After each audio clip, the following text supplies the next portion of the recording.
мен Монголияда болгондо абдан жап-жаш кыз ошо профессор болуп ушуну изилдеп жүрүп. Монголдон. Монгол кызы. Анан мен сүйлөп алсам айтты. Айтканда бурят кыз экен. Мына деди, ошол жерде окумуштуулар отурасыңар деди. Профессор болуп отурасыңар деди. Жазуучулар отурасыңар деди.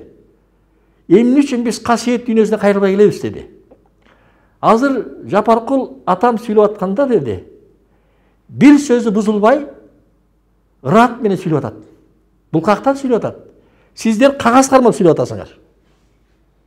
Бул киши эч бир маңызын бузбай, сөзүн бузбай, касиетти карманып, иреттеп, багыттап, эч бузулбай сүйлөп атат. Эмне үчүн биз ушуну институт ача албайбыз? Эмне үчүн институттарда Жапаркул атага документ берип, институттарга сабак берсин ушул касиет дүйнөсү боюнча? Эмне үчүн биз жолдомо бере албайбыз? Деп ошо кыз айтып атыр. Эки институттөн ошол кыз экен, профессор экен. Антропология боюнча изилдеген, ошол изилдеген киши экен да. Анан мен кызга ушундай ойлоп аткан экенсиң, жаш болсо дагы, бул адамзатка керек.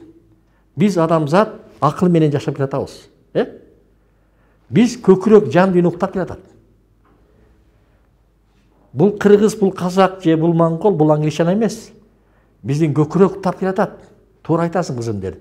Бирок дедим, мен бере албасам дагы кийин келечек муун берет. Мен көрүп атам бул жашоодо. Бирок келечек муун мунун касиеттин дүйнөсүн жогорку деңгээлде ачып чыгат деген ишеничтемин дедим.